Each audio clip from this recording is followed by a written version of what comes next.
Namaskar, I am Biju Dharmapalan and you are watching Science Time, a show that brings you the latest developments from the world of science and technology. Let's first look at some of the exciting stories. Miracle gene therapy treatment cures the baby facing death. Oral bacteria may increase heart disease risk.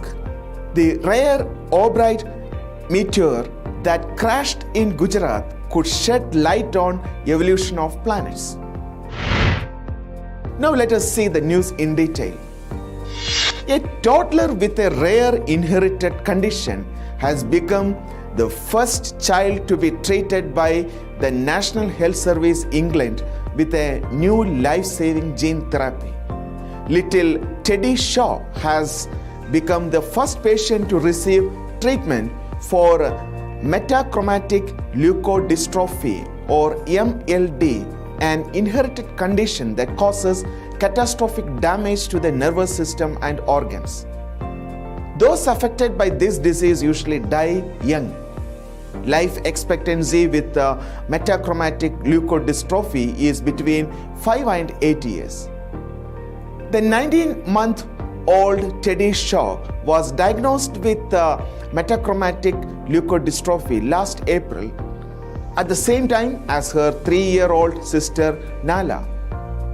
Life expectancy with MLD is between 5 and 8 years, meaning both girls would have been expected to die in childhood had treatment not been available.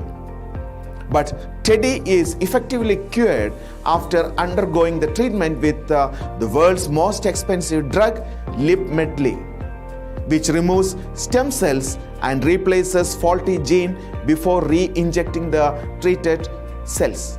Unfortunately, her sister Nala could not be cured as she was not eligible for the treatment, as the clinical guidance requires the gene treatment to be administered before the irreversible damage caused by the disease progresses too far. Lipmedley corrects the genetic cause of metachromatic leukodystrophy by inserting functional copies of a faulty gene into the patient's stem cells.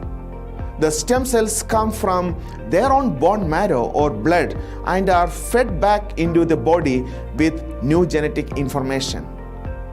Teddy had stem cells removed and faulty genes replaced in several stages between June and October last year.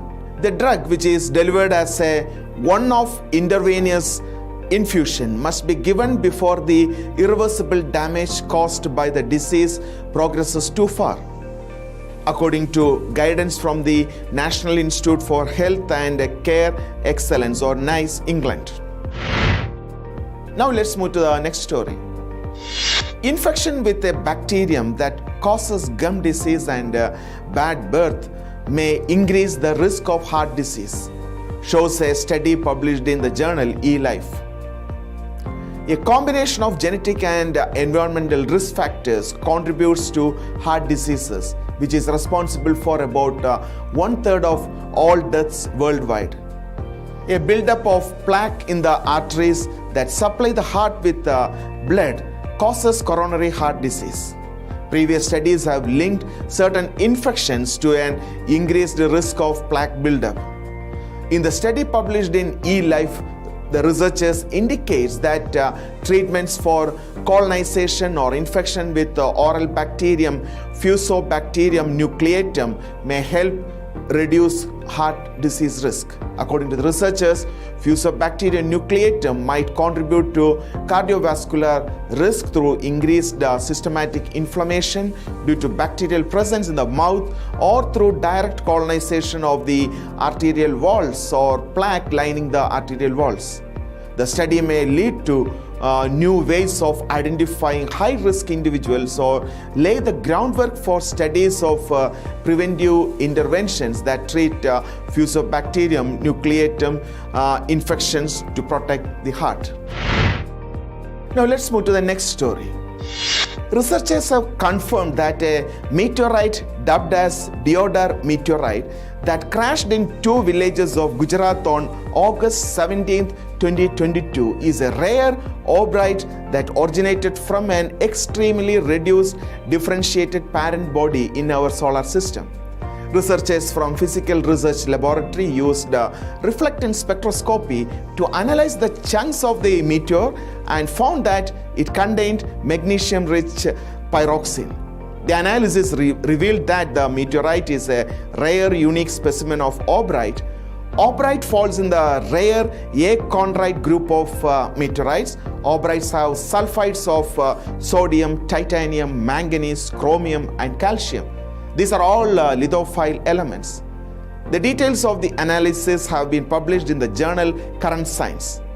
The analysis revealed that the meteorite was subjected to a highly reducing environment like the one present on planet Mercury. Aubrite meteorite is a rare sighting in India. The last time such a meteorite crashed in India was in 1852. Let's move to Science Quest segment. The question for this week's Science Quest is, how does the internet works? Around 65% of the global population has access to the internet. But how does it work to find and retrieve data? The internet is a collaboration between computers all over the world. When you type in a URL or Uniform Resource Locator or web address such as https www.indiascience.in, your computer first has to figure out which computer to talk to. Every computer has a unique IP or Internet Protocol address consisting of sets of numbers separated by dots. To find the right IP address from the URL, your computer first talks to DNS server or domain name system server, which pass the request to a hierarchy until each set of numbers has been resolved to get the IP address. Your computer now starts to establish a connection to the address, a process that involves a chain of computers all passing data between your computer and the server that hosts the website you want. The chain is optimized to minimize the number of steps and potential errors, giving you the fastest, most reliable speed. Once the connection is made, your computer can talk to the server, which will provide the data you want. They both speak the language of the internet, that is TCP/IP, that is Transmission Control Protocol or Internet Protocol. Little packets of data are sent in this language that is specially designed to check for errors and ensure all the data arrives correctly. Your computer also knows that the server follows the HTTPS or Hypertext Transfer Protocol secure protocol, the first part of the URL. So when it puts the packets together and sees an HTML or hypertext markup language web page, it knows how to display the content.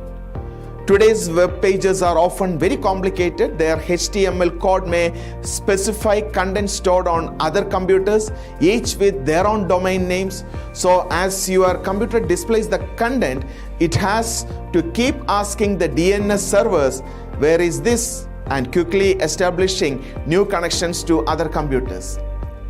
Sometimes your computer asks more complicated questions. Then the servers have to perform complex artificial intelligence processing and reply with the result.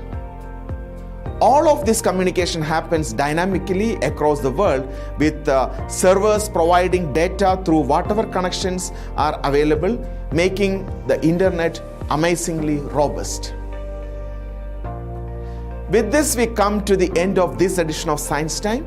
Keep sending your feedbacks and suggestions through email.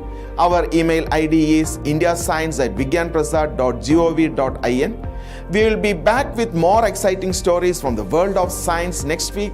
Stay tuned to India Science.